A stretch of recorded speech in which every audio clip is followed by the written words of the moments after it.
सभी मित्रों को गुड मॉर्निंग। आपका अपने चैनल के ऊपर स्वागत है। आशा आप सब अच्छे होंगे, स्वस्थ होंगे। तो आज जो हम एक नया टॉपिक शुरू करने जा रहे हैं, एक नया सब्जेक्ट शुरू करने जा रहे हैं, पर्यावरण विधि। पर्यावरण विधि के बारे में आज हम चर्चा करेंगे। पर्यावरण क्या है, क्या क्या इसके घटक है और हमारे लिए कैसे आवश्यक है। तो हमारे आसपास का जो वातावरण है, इसको हम पर्यावरण बोलते हैं। इसको विस्तार से हम देखेंगे और इस पर क्या क्या कानून जो हैं बने हैं उनके बारे में चर्चा करेंगे। कानून की नजर से भी हमको ये बहुत महत्वपूर्ण सब्जेक्ट है। तो ज्यादा समय न लेते हुए हम शुरू करते हैं। पर्यावरण विधि, पर्यावरण संरक्षण अधिनियम 1986। आइए शुरू करते हैं हम पर्यावरण विधि। पर्यावरण का मतलब जो है वो क्या है, तो इसको अगर हम तोड़ते हैं पर्यावरण को, तो ये कैसे बनता, ये कैसे बनता है, ये परि प्लस आवरण इससे बनता है। और इसको परि प्लस आवरण यानी कि पर्यावरण, इसका सीधा सा मतलब है वह सब कुछ जो हमने चारों तरफ घेरे हुए हैं। ठीक है, कि वह सब कुछ जो हमें चारों तरफ से घिरे हुए हैं, जैसे पानी, हवा, मिट्टी और हमारे आसपास का माहौल जिसमें हम और अन्य जीव सांस लेते हैं और रहते हैं, उसे क्या बोलते हैं भाई, पर्यावरण कहते हैं। ठीक है, यानी कि हमारे आसपास का वातावरण जो हमको चारों तरफ से घेरे हुए है, इसको हम क्या बोलते हैं, पर्यावरण बोलते हैं। हमने क्या गलती की है भाई, ठीक है, तो हमने पर्यावरण के लिए क्या गलती की है।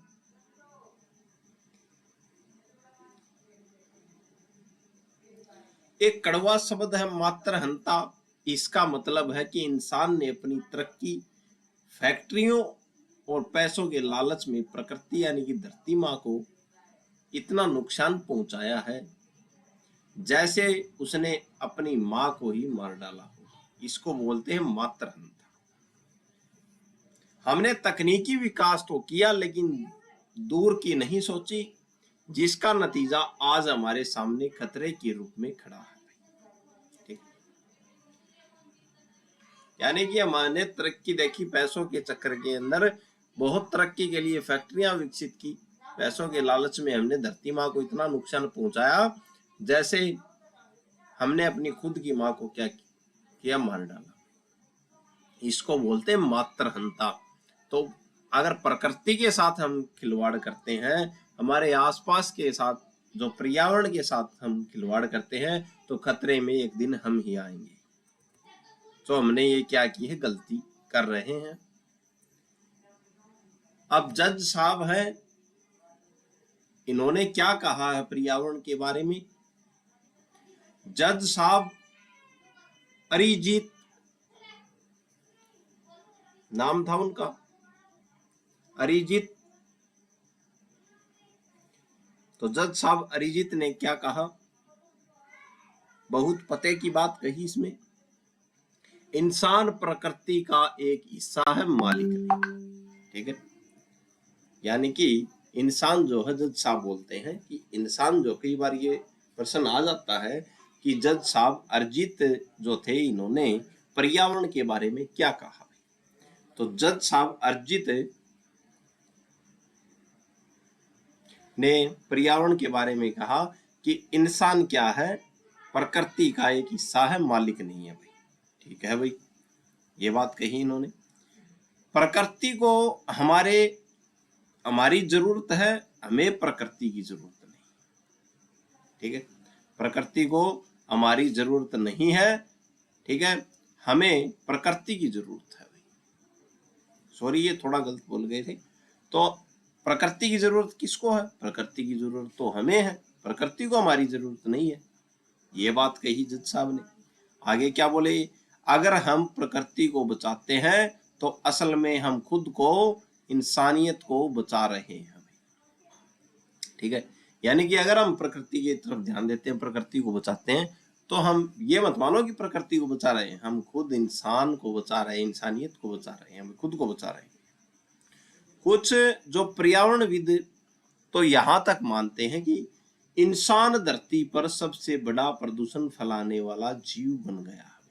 तो कुछ जो है पर्यावरणविद, जो पर्यावरण जानकार जो हैं, वो क्या मानते हैं कि इंसान जो है धरती पर प्रदूषण फैलाने वाला सबसे बड़ा जीव बन गया, जबकि उसके आने से पहले धरती एक कैसी थी भाई, स्वर्ग जैसी थी। ठीक है, तो हमारी गलती क्या है, हमने फैक्ट्रियां विकसित की, प्रदूषण हो रहा है उनसे, ठीक है, प्रकृति के साथ खिलवाड़ हो रहा है। और जज साहब जो थे अरिजित, इन्होंने क्या कहा, इन्होंने कहा कि इंसान जो है, इंसान प्रकृति का ही एक हिस्सा, प्रकृति का मालिक नहीं है। ठीक है, और प्रकृति की जरूरत हमें है, प्रकृति को हमारी जरूरत नहीं है। अगर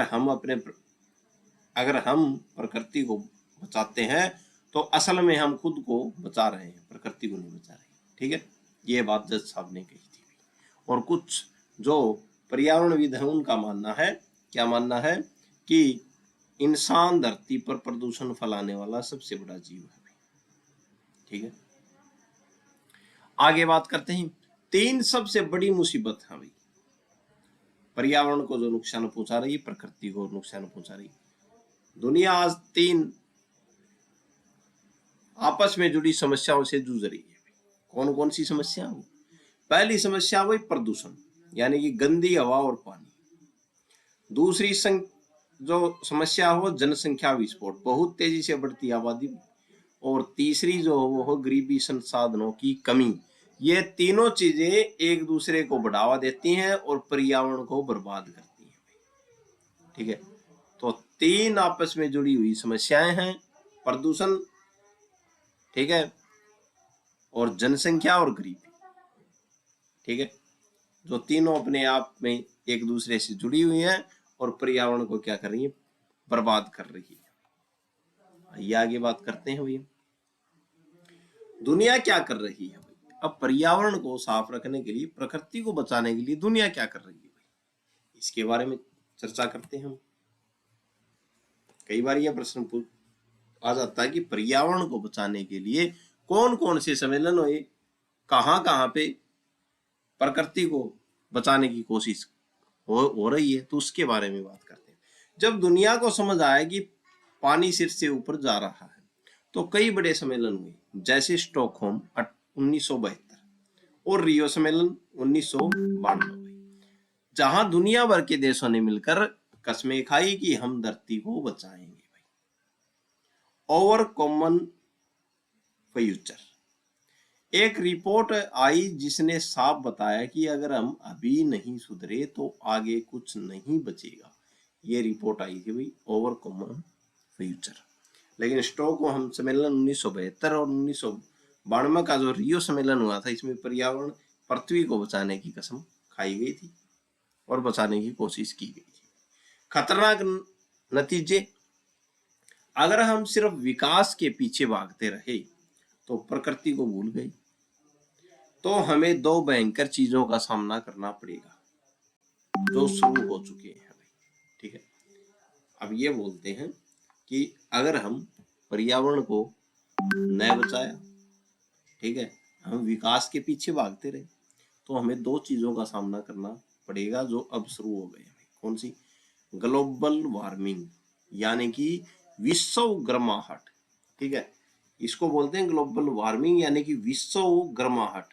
विश्व क्या हो जाएगा, धीरे धीरे गर्म हो जाएगा, पूरा वातावरण गर्म हो जाए, पूरी धरती का तापमान बढ़ना भाई। ठीक है, ये अब धीरे धीरे बढ़ रहा है भाई, अगर हम नहीं माने तो ये बहुत ज्यादा हो जाएगा। अमल वर्षा भाई, जहरीली बारिश जो फसलों और इमारतों को तबाह कर देती है भाई।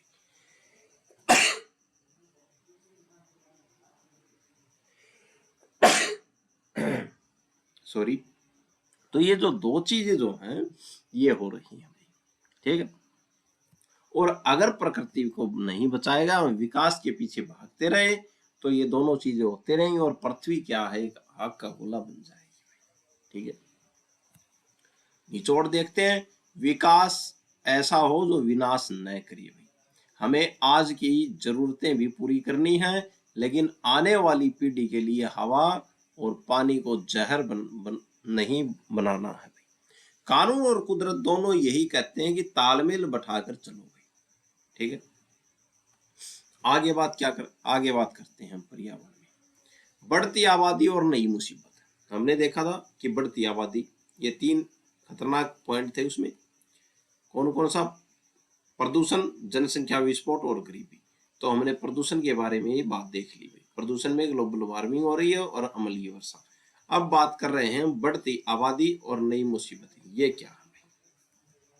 आबादी का बोझ। हर सेकंड बढ़ती जनसंख्या की वजह से रोटी, कपड़ा और मकान, खासकर बिजली पानी की किल्लत हो रही है। जैसे जनसंख्या बढ़ेगी तो किल्लत होनी है।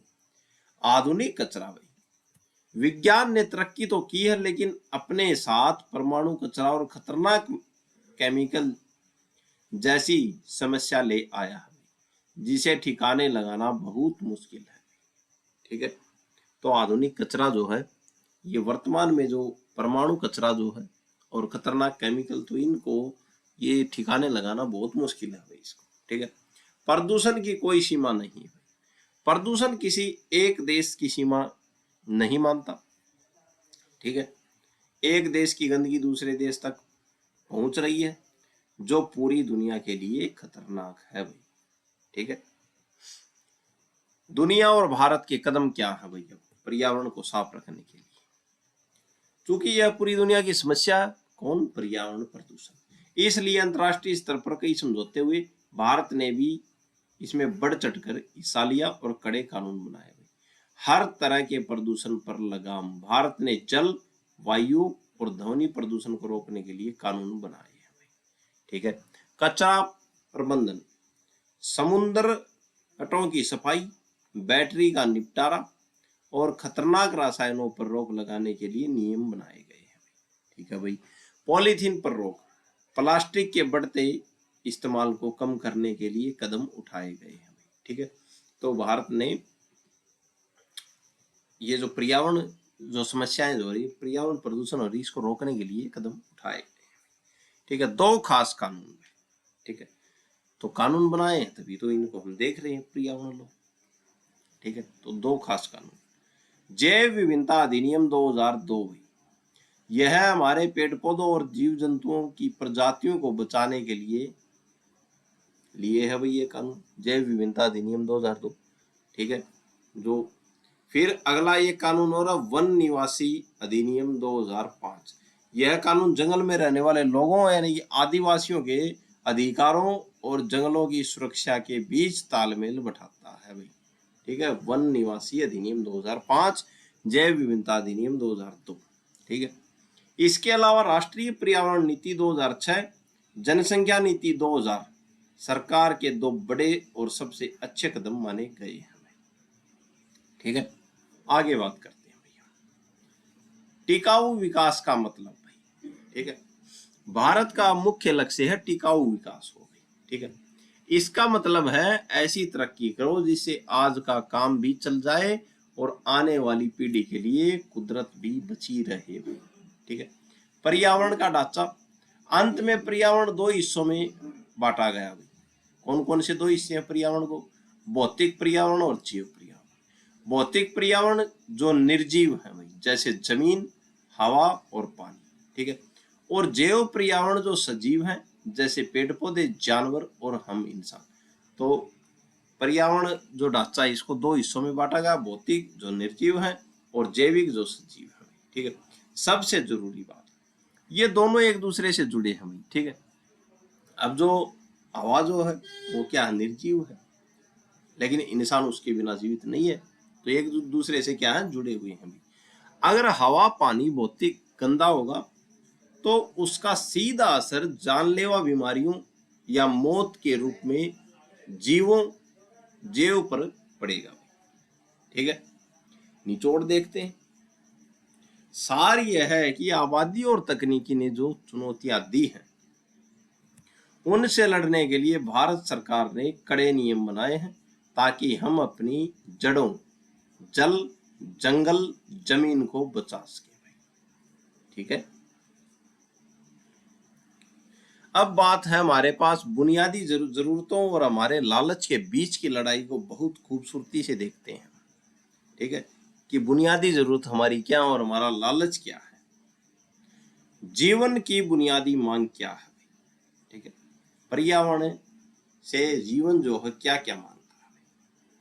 लेख कहता है कि जब बच्चा माँ के गर्भ में होता है तभी से उसे जीवित रहने के लिए कुछ चीजों की जरूरत तय हो जाती है, जैसे साफ हवा सांस लेने के लिए, शुद्ध पानी प्यास बुझाने और शरीर के लिए, पौष्टिक खाना अच्छी सेहत के लिए भी, स्वच्छ माहौल बीमारियों से बचने के लिए भी। इनके बिना इंसान का जीवन सही ढंग से नहीं चल सकता।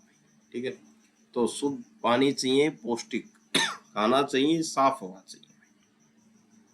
यह है जीवन की बुनियादी मांग। लेकिन इनसे इंसान थकता नहीं, इंसान का लालच बढ़ता है। आगे बात विकास की कीमत पे। जैसे जैसे हमने, अब क्या हुआ, लालच बढ़ गया तो इंसान क्या कर रहा है, विकास कर रहा है। जैसे जैसे हमने विज्ञान और फैक्ट्रियों, औद्योगिक विकास में तरक्की की, हमने अनजाने में उन चीजों को खराब कर दिया जो हमें जिंदा रखती हैं। ठीक है, तो जैसे तरक्की हुई हमने उन चीजों को खराब कर दिया जो हमको जिंदा रखती हैं। ठीक है, हमारा लालच बढ़ गया। तो अगर हमारा लालच बढ़ गया तो संतुलन बिगड़ गया भाई। हवा और पानी में अब वो शुद्धता नहीं रही जो पहले थी। प्रकृति से छेड़छाड़। इंसान अपनी कमाई और आर्थिक फायदे के लिए कुदरत के नियमों को बदलने की कोशिश कर रहा है। ठीक है, तो अगर ऐसे छेड़छाड़ होगी तो क्या होगा भाई, भविष्य का खतरा है भाई। इंसान के पास आज इतनी ताकत आ गई है कि वह पहाड़ों को काट सकता है, नदियों का रास्ता बदल सकता है और जंगलों को साफ कर सकता है, लेकिन यह ताकत खतरनाक भी है भाई। ठीक है, लेख चेतावनी दे रहा है कि जिस तरह से हम प्रकृति के साथ खिलवाड़ कर रहे हैं, आने वाले समय में इसके अनिष्टकारी बहुत बुरे नतीजे देखने को मिल सकते हैं, जैसे भयानक बीमारी हो, मौसम का बिगड़ना और प्राकृतिक आपदाएं। ठीक है, तो जैसे विकास की दर बढ़ेगी वैसे ही प्रकृति के साथ खिलवाड़ हो रहा है और प्रकृति अपना रिस्पॉन्स जरूर देगी, बदलाव जरूर देगी। ठीक है, सीधा सा मतलब है कि कुदरत हमारी जरूरतों को तो पूरा कर सकती है लेकिन हमारे लालच को नहीं भाई। ठीक है, और ये हमारा लालच है जो प्रकृति के साथ छेड़खानी हो रही है और प्रकृति हमारे ऊपर वो बीमारियां या मौसम का बिगड़ना, प्राकृतिक आपदाएं पैदा हो रही है। जिससे अगर हम चाहते हैं कि आने वाली पीढ़ी को साफ हवा और पानी मिले तो हमें आज ही अपनी आदतों और विकास के तरीकों को बदलना होगा। इसी को पर्यावरण के प्रति सजगता कहते हैं। अब प्रश्न ये बन जाता है कि पर्यावरण के प्रति सजगता बताइए भाई, कि आपके पर्यावरण के प्रति सजगता क्या हो। ठीक है, तो पर्यावरण के प्रति आपकी सजगता क्या है कि जो हम प्राकृतिक संसाधनों का दोहन अपने लालच के लिए करते हैं उनको छोड़ के हम अपने बुनियादी जरूरतों के लिए उसका क्या करें, प्रयोग करें। इसी को क्या बोलते हैं, पर्यावरण की सजगता बोलते हैं। पर्यावरण के प्रति सजगता, हमको लालच नहीं होना चाहिए, बस बुनियादी काम होने चाहिए। आगे बात करते हैं। आगे कुछ ये सम्मेलन है, कैसे पूरी दुनिया ने एक साथ मिलकर पर्यावरण को बचाने की कसम खाई और भारत ने इसमें क्या भूमिका निभाई। ठीक है,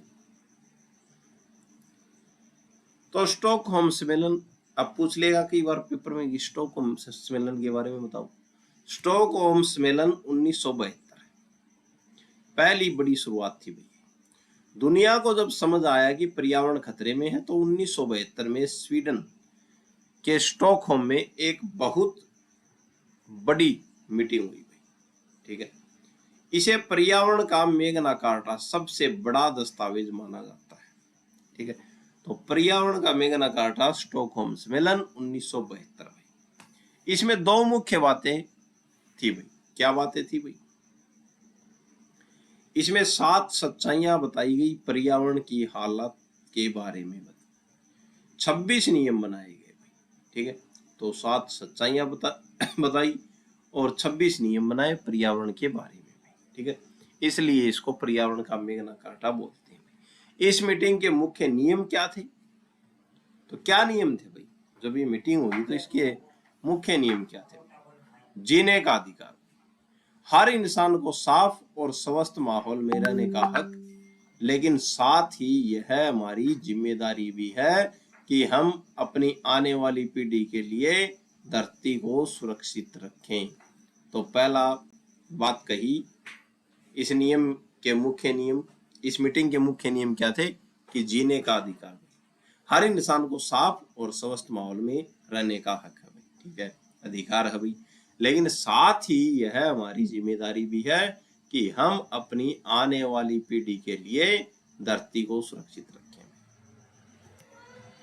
बात नंबर 2, संसाधनों का बचाव भाई। हवा, पानी, जमीन और जंगल, इनका इस्तेमाल ऐसे पलायन बनाकर करना चाहिए कि ये खत्म न हो। ठीक है, तो संसाधनों का बचाव करना चाहिए भाई हमें। फिर है समुद्र की सुरक्षा। ठीक है, कि समुद्र की सुरक्षा करो भाई।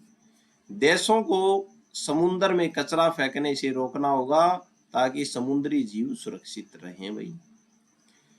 फिर पड़ोसी का ध्यान रखो भाई। हर देश को अपने यहाँ तरक्की करने का हक है, लेकिन वह ऐसा कुछ न करे जिससे उसके पड़ोसी देश के पर्यावरण को नुकसान पहुंचे, जैसे जहरीला धुआं या गंदा पानी छोड़ना भाई। ठीक है, तो पड़ोसी देश का ध्यान रखना चाहिए। ठीक है, फिर मुआवजा भाई।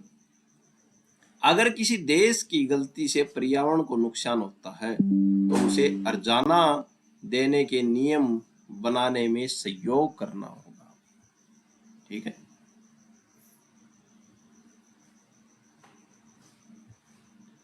आगे बात करते हैं हम। तो भारत की भूमिका और इंदिरा गांधी। ठीक है, तो प्रधानमंत्री इंदिरा गांधी जो थी, श्रीमती इंदिरा गांधी, तो भारत की भूमिका, तो इंदिरा गांधी जो प्रधानमंत्री थी उस समय 1972, क्या पक्ष रखा गया भाई? बात देखते हैं। भारत ने इस मीटिंग में हिस्सा लिया। उस समय की प्रधानमंत्री श्रीमती इंदिरा गांधी ने पर्यावरण को बचाने के लिए भारत की नीति दुनिया के सामने रखी थी। ठीक है भाई, अब बात आती है भोपाल गैस त्रासदी और भारत की नींद खुलना भाई। ठीक है, कागजों पर तो नियम बन गए थे, लेकिन भारत में पर्यावरण के प्रति असली सजगता 4 दिसंबर 1984 की भोपाल गैस त्रासदी के बाद आई।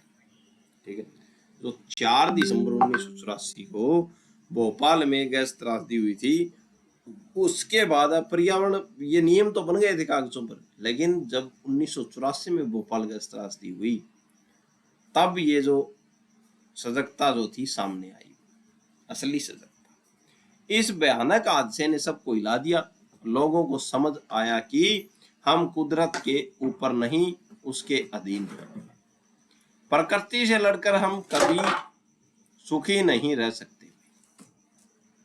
खुद को बचाना है तो पहले पर्यावरण को बचाना होगा। ठीक है, तो यहाँ पर बात लोगों को समझ में आई जब भोपाल गैस त्रासदी हुई थी कि हम कुदरत के ऊपर नहीं है बल्कि उसके अधीन है। प्रकृति से लड़कर हम कभी सुख नहीं रह सकते। खुद को बचाना है तो पहले पर्यावरण को बचाना है। हरित दशक भाई, इसी जागरूकता की वजह से 1990 के दशक में हरित दशक कहा जाता है। जो 1990 का जो दशक जो था, इसको क्या बोलते हैं? हरित दशक, क्योंकि इस दौरान पर्यावरण को लेकर बहुत सारे कानून बने और लोग जागरूक हुए भाई। ठीक है, छोटा सा निष्कर्ष, जैसे इंसानों के लिए मानव अधिकार जरूरी है, वैसे ही स्टॉकहोम घोषणा को पर्यावरण की नैतिक संहिता माना जाता है। यह हमें सिखाता है कि तरक्की जरूर करो, लेकिन अपनी धरती को दांव पर लगाकर नहीं। ठीक है। और स्टॉकहोम सम्मेलन 1972 में। लेकिन भारत में तरक्की इसकी कब हुई? भोपाल गैस त्रासदी के बाद पता चला कि हम प्रकृति के अधीन है, प्रकृति हमारे अधीन है। ठीक है। पर्यावरण का सीधा मतलब। ठीक है। फिर से पर्यावरण के ऊपर बात करते हैं। लेख कहता है कि पर्यावरण की कोई एक बंधाई परिभाषा नहीं हो सकती, क्योंकि यह बहुत विशाल है। जो हमें घेरे हुए है, हमारे चारों तरफ जो कुछ भी है, चाहे वह कुदरती हो, पहाड़, नदी, हवा या इंसान का बनाया हुआ हो, सड़क, इमारतें, वह सब क्या है? पर्यावरण है। दोस्त की तरह रिश्ता है भाई पर्यावरण से इंसान का। इंसान और पर्यावरण का रिश्ता इतना गहरा है कि पर्यावरण के बिना इंसान का वजूद, अस्तित्व ही खत्म हो जाएगा। ठीक है। विद्वानों की नजर में पर्यावरण क्या है भैया? तो डॉक्टर टी.एन. खोसू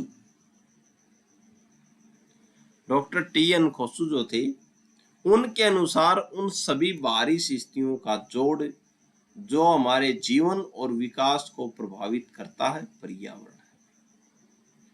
तो डॉक्टर टी.एन. खोसू बोलते हैं कि वे स्थितियां, उन स्थितियों का जोड़ जो हमारे जीवन और विकास को प्रभावित करता है, वो क्या है? पर्यावरण है। पारक क्या कहते हैं भाई इनके बारे में?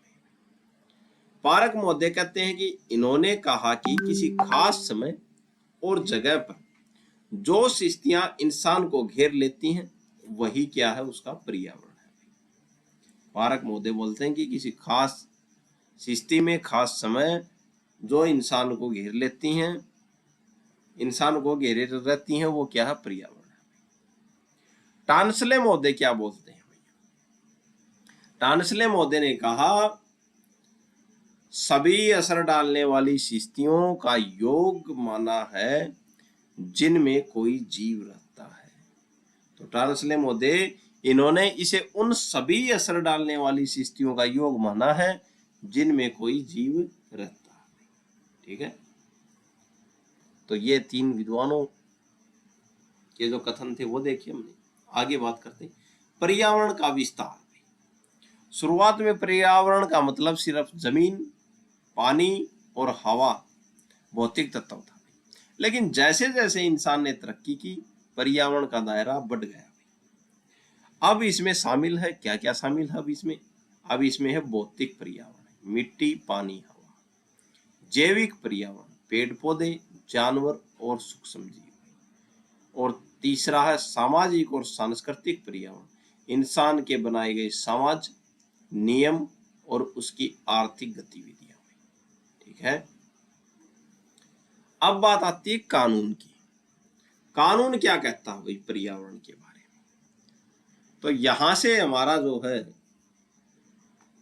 ये जो पहले जो मोटी मोटी बातें जो थी वो पर्यावरण से संबंधित थी। अब यहां से शुरू होगा कानून की तरफ से दृष्टि। कानून क्या कहता है भाई पर्यावरण के बारे में?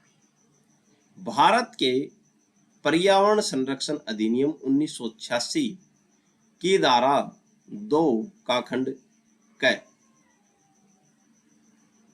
में इसकी बहुत सटीक परिभाषा दी गई है। किसकी? पर्यावरण की। क्या परिभाषा दी गई? पर्यावरण में जल, वायु और भूमि तो है ही, साथ ही इनके बीच का आपसी रिश्ता भी है जो इंसान, पौधों, जानवरों और सूक्ष्म जीवों के साथ जुड़ा हुआ है। तो धारा 2 का खंड क क्या बोलता है कि पर्यावरण में क्या क्या है? जल, वायु और भूमि तो है ही, इसके साथ ही इनके बीच का आपसी रिश्ता भी है। ठीक है। जो इंसान, पौधे, जानवरों और सूक्ष्म जीवों के साथ जुड़ा हुआ है। ठीक है। तो पर्यावरण संरक्षण अधिनियम 1986 की धारा 2 का खंड क बोलता है कि पर्यावरण में जल, वायु और भूमि तो है ही, इसके साथ इनका आपसी रिश्ता भी है। किसके साथ इनका आपसी रिश्ता है? इंसान, पौधों, जानवर और सूक्ष्म जीवों के साथ जुड़ा हुआ है। ठीक है, आगे बात करते हैं। ये परिभाषा देता है कानून पर्यावरण की। मुख्य निचोड़ की बात करें सुरक्षा कवच में, जैसे शरीर के लिए त्वचा होती है, वैसे ही पृथ्वी एक जीवित कोशिका है और पर्यावरण उसका क्या है, रक्षक कवच है। ठीक है, अविभाज्य समष्टि क्या है? पर्यावरण को टुकड़ों में नहीं देखा जा सकता, यह एक पूरा सिस्टम है जिसे समझने के लिए हमें 3 चीजों को जानना होगा। तो पर्यावरण को जानने के लिए 3 चीजों को जानना होगा। क्या? पारिस्थितिक तंत्र, जीव और वातावरण का आपसी रिश्ता, इसको बोलते हैं पारिस्थितिक तंत्र। दूसरा है पारिस्थितिकी, इसके विज्ञान की पढ़ाई। किसके विज्ञान की पढ़ाई? पारिस्थितिक जो तंत्र उसके विज्ञान की पढ़ाई। तीसरा है जैव मंडल, यहाँ जीवन पाया जाता है। तो इन तीनों का होना जरूरी है। इनको 3 चीजों का जानना होगा पर्यावरण के बारे में जानकारी। पर्यावरण सिर्फ पेड़ पौधे नहीं, यह वह पूरा सिस्टम है जो हमें सांस लेने, खाना ढूंढने और तरक्की करने की जगह देता है। अगर इस सिस्टम का एक भी तार जैसे पानी या हवा टूटा तो पूरा सिस्टम बिगड़ जाएगा। ठीक है, यही बात, ये तीनों बातें बोल रही हैं पारिस्थितिक तंत्र, पारिस्थितिकी और जैव मंडल। ठीक है, आगे बात करते हैं पर्यावरण की बनावट के बारे में। जैसे एक मकान ईंट, सीमेंट और लोहे से बनता है, वैसे ही हमारा पर्यावरण किन चीजों से मिलकर बना है, यहाँ वही समझाया गया है पर्यावरण की संरचना में। ठीक है, पर्यावरण के मुख्य रूप से 2 बड़े हिस्से या क्षेत्र हमें कौन से? एक तो है जैव मंडल, एक है पारिस्थितिक मंडल। जैव मंडल में क्या है? यह पृथ्वी की वह पतली परत है जहां जीवन मुमकिन है। ठीक है, इसमें समुद्र की सतह, जमीन का ऊपरी हिस्सा और हवा का वह भाग यानी कि क्षोभ मंडल आता है जहां हम सांस लेते हैं। ठीक है, ध्यान दें, बहुत ऊंचे बर्फीले पहाड़ या ध्रुवों की एकदम जमी हुई बर्फ इसके अंदर नहीं आती। किसके अंदर? वही जैव मंडल के अंदर, क्योंकि वहां जीवन सामान्य रूप से नहीं पनपता भाई। ठीक है, पारिस्थितिक मंडल क्या है भाई? यह वह पूरा सिस्टम है जहां जीव और प्रकृति आपस में लेन देन करते हैं। कैसे लेन देन करेंगे भाई? पर्यावरण कभी रुकता नहीं है, यह हमेशा गतिमान है। समय और जगह के साथ बदलता रहता है, तभी जीवन का चक्कर चलता रहता है भाई। ठीक है, पर्यावरण के तत्व भाई, पर्यावरण के तत्व कौन से हैं? 2 मुख्य टीमों में बांटा गया इनको, अजैव या भौतिक तत्व।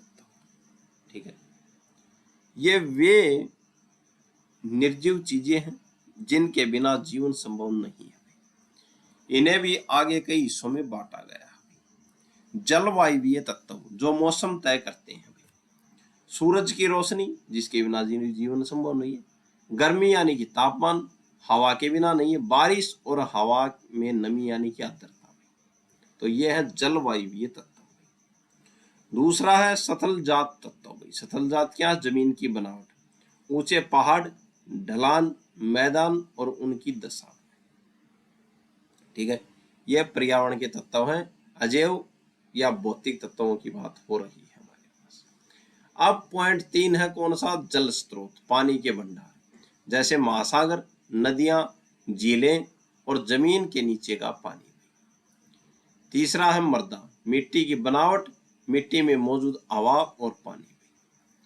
खनिज एवं चट्टान, लोहा, सोना, खनिज जैसे खनिज और पहाड़ों की चट्टानें। फिर है भौगोलिक स्थिति। तो ये हमने देखी कौन सी स्थिति जो थी पर्यावरण के तत्वों में, अजैव या भौतिक स्थिति जिसमें जलवायु तत्व आए, सथल जात आए तत्व और जल स्रोत आए, मृदा, खनिज, चट्टान ये आए। अब बात है भौगोलिक स्थिति की। आप दुनिया के किस हिस्से में है, जैसे भूमध्य रेखा के पास या ध्रुवों के पास। ठीक है, ये हो गई भौगोलिक स्थिति। ठीक है, और इसको बोलते हैं भौतिक तत्व थे भाई, ऐसे सभी अजैव तत्व थे। अब बात आती है जैव तत्व क्या है भाई पर्यावरण, जिनके बिना जीवन संभव नहीं है। हालांकि आपने इसका विवरण नहीं दिया, लेकिन समझने के लिए जान लीजिए भाई, इसमें कभी जीवित चीजें आती हैं, सभी क्या है जीवित चीजें आती हैं इसमें, किसमें, जैव तत्व में। पेड़ पौधे जो अपना खाना खुद बनाते हैं भाई, जीव जंतु और इंसान जो खाने के लिए पौधों या दूसरे जीवों पर निर्भर है भाई। फिर है सूक्ष्म जीव जो मरी हुई चीजों को सड़ाकर फिर से मिट्टी में मिला देते हैं भाई। ठीक है, सीधी बात यह है कि अजैव तत्व मिट्टी, पानी, धूप वह मंच सजाते हैं जिस पर जैव तत्व यानी कि इंसान, जानवर, पौधे अपनी जिंदगी का नाटक खेलते हैं। ठीक है, सीधी बात तो यह है कि अजैव तत्व मिट्टी, पानी, धूप वह मंच क्या करते हैं, सजाते हैं जिस पर जैव तत्व यानी कि इंसान, जानवर और पौधे क्या करते हैं, अपनी जिंदगी का नाटक खेलते हैं। अगर मंच यानी कि अजैव तत्व खराब हो गए तो कलाकार जीव भी सुरक्षित नहीं रहेगा। अगर मंच ही खराब हो गया तो कलाकार कैसे सुरक्षित रह जाएगा, मंच टूट गया तो कलाकार भी गिरेगा। आगे बात करते हैं हम पर्यावरण के सजीव हिस्से और उसके अलग अलग प्रकारों के बारे में बताइए भाई। तो पर्यावरण के सजीव हिस्से कौन से हैं और उनके अलग अलग प्रकार, उसके बारे में हम चर्चा करते हैं। तो जैव तत्वरक, जैव तत्वरक सभी क्या सजीव है, यह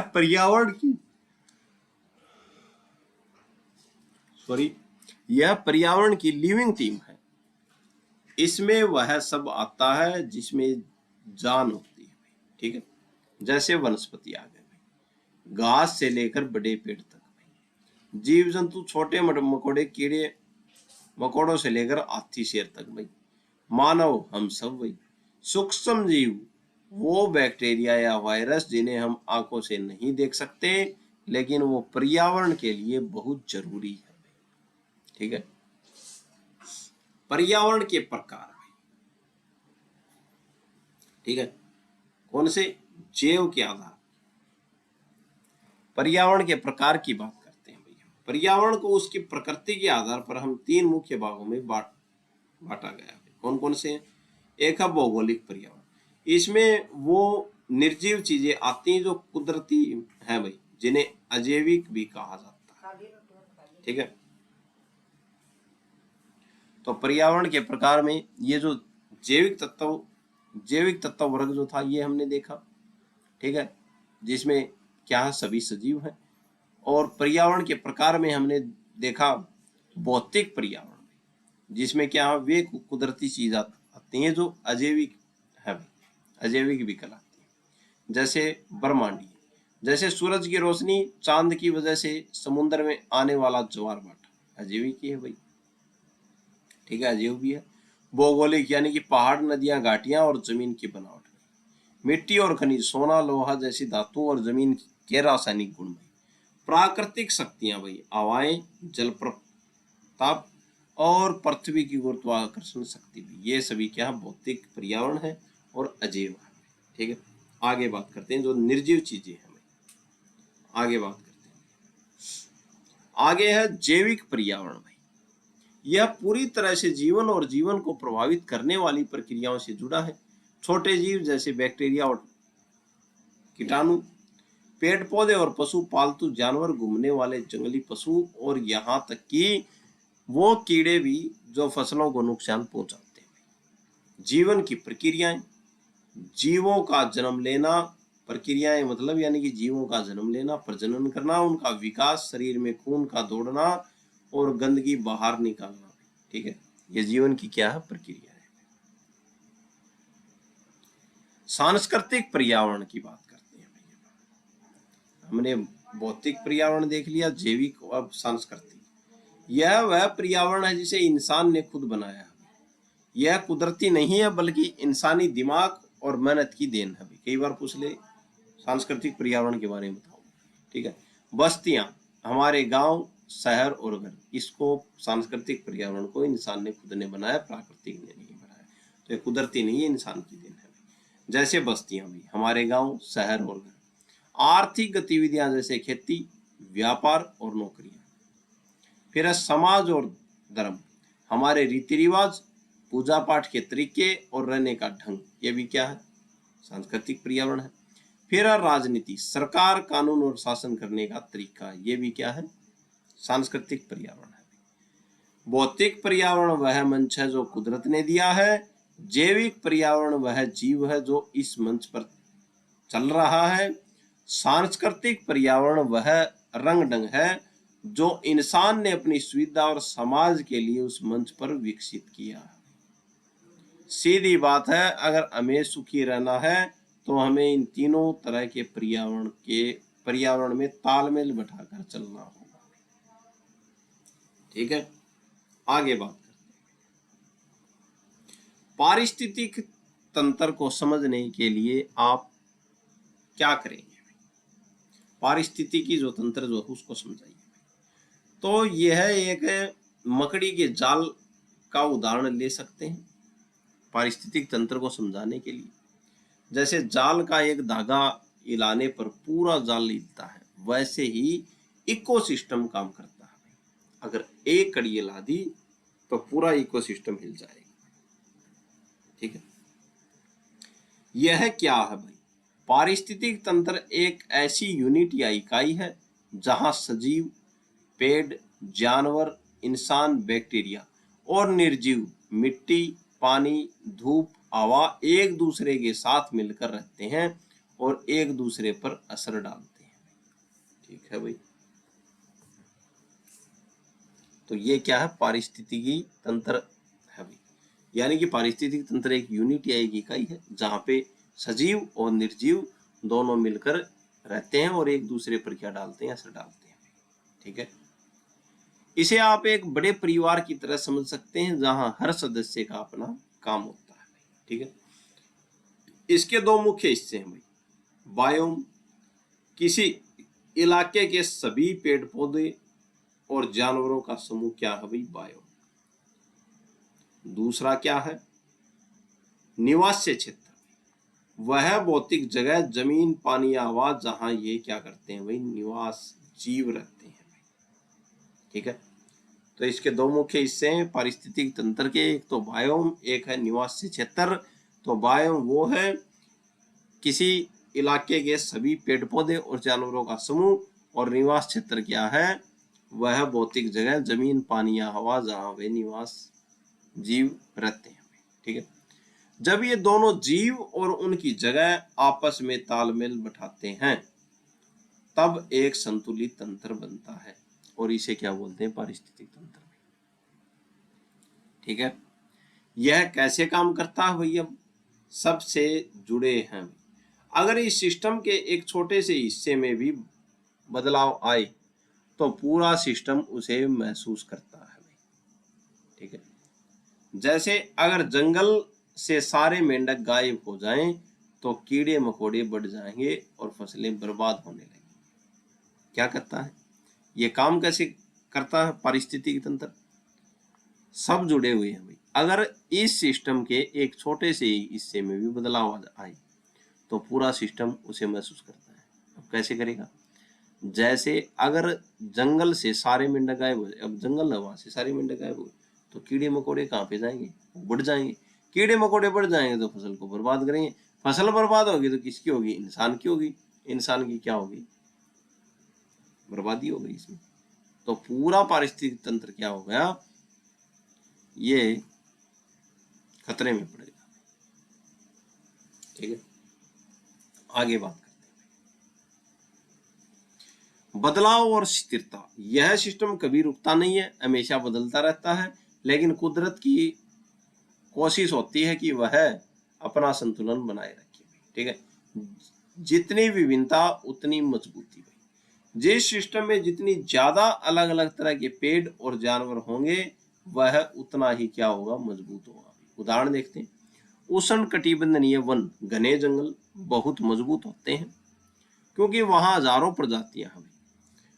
वहीं आर्कटिक बर्फीले इलाके में बहुत कम जीव होते हैं, इसलिए वहां का संतुलन बहुत जल्दी बिगड़ सकता है। ठीक है, तो क्या होगा, जहां पे विभिन्न प्रजातियां होंगी वहां का संतुलन नहीं बिगड़ता। ठीक है, हजारों प्रजातियां हो जाती है। और आर्कटिक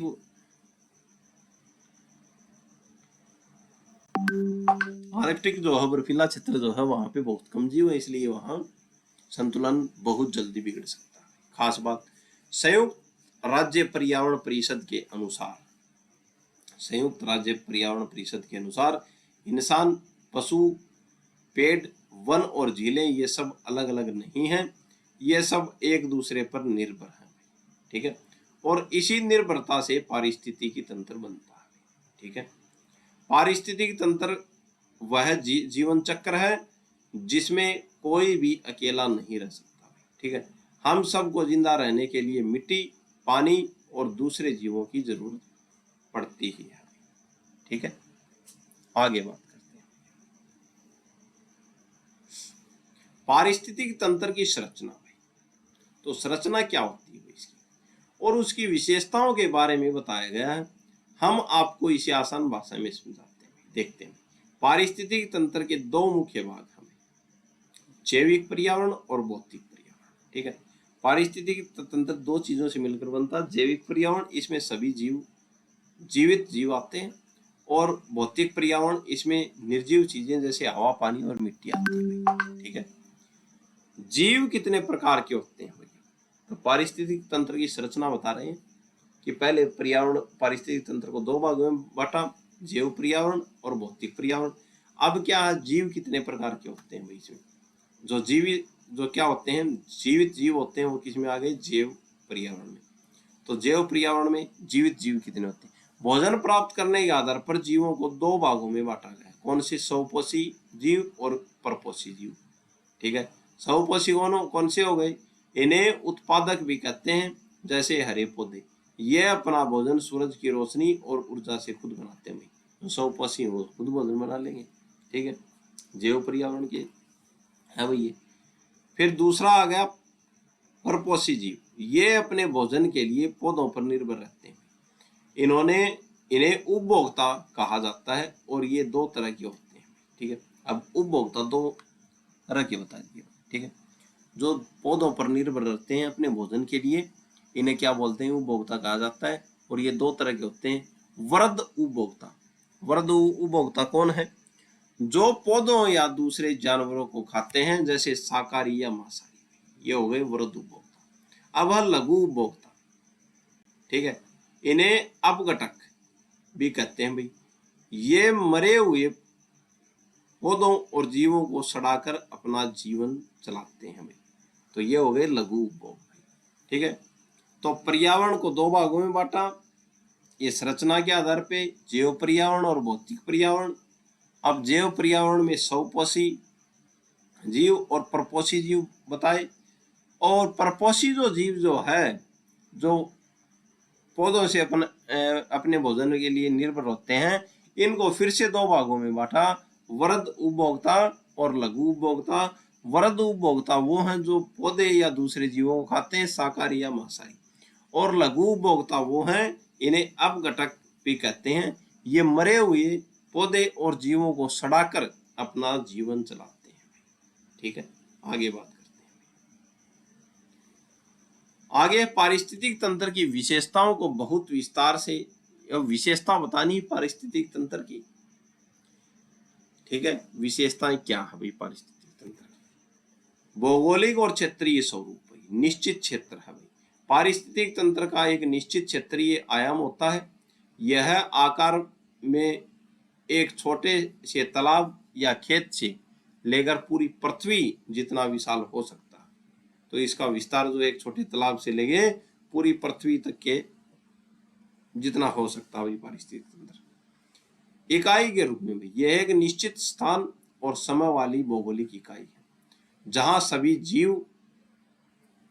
सभी जीवित जीव और उनका पर्यावरण एक साथ मिलकर कार्य करते हैं। ठीक है, समय आयाम में इसकी कार्य प्रणाली और बदलाव को समय की इकाई के संदर्भ में मापा और समझा जाता है। ठीक है भाई।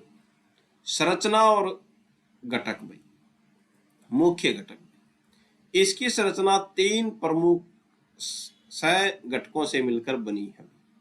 कौन कौन से घटक हैं? एक तो है जैविक, जीव जंतु, फिर है अजैविक, मिट्टी, हवा, पानी, और ऊर्जा यानी कि सूरज की रोशनी। तो तीनों से मिलकर बनी है।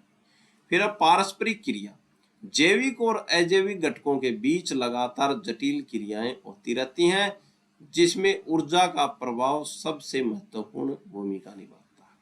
ठीक है, यानी कि पारस्परिक क्रियाएं जो है जैविक और अजैविक जो क्रियाओं के बीच लगातार जटिल क्रियाएं होती रहती हैं। ठीक है, जिसमें ऊर्जा का प्रभाव सबसे महत्वपूर्ण भूमिका निभाता है।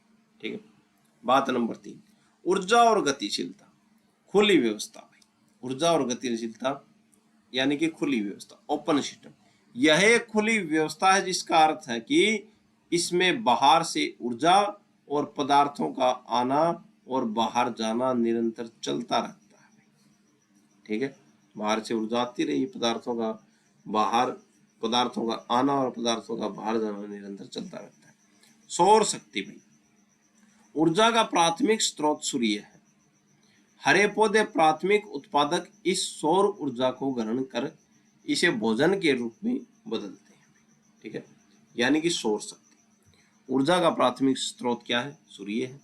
हरे पौधे यानी कि प्राथमिक उत्पादक इस सौर ऊर्जा को ग्रहण कर इसे भोजन के रूप में बदलते रहते हैं। ऊर्जा प्रभाव और चक्कर में, ऊर्जा प्रभाव और चक्कर क्या है?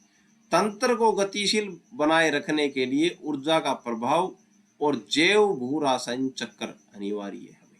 ठीक है, यही इसकी संतुलित क्रियाशीलता का आधार है। ठीक है, यानी कि ऊर्जा, प्रभाव और चक्कर भी तंत्र को गतिशील बनाए रखने के लिए ऊर्जा का प्रभाव और जैव भू रासायनिक चक्कर है। ठीक है, अनिवार्य है, यही इसकी संतुलित क्रियाशीलता का आधार है। ठीक है, आगे बात करते हैं। ये चक्कर चलता रहता है। अब चक्कर कैसे है भाई? जैसे ये है मेंढक। ठीक है, मेंढक ने क्या खाया? मेंढक ने खाया मकोड़ा। मकोड़े ने क्या खाया? ये जैसे ये मकोड़ा। ठीक है, मकोड़े को कौन खा गया? ये खा गया मेंढक। मेंढक को किसने खाया? मेंढक को खाया सांप ने।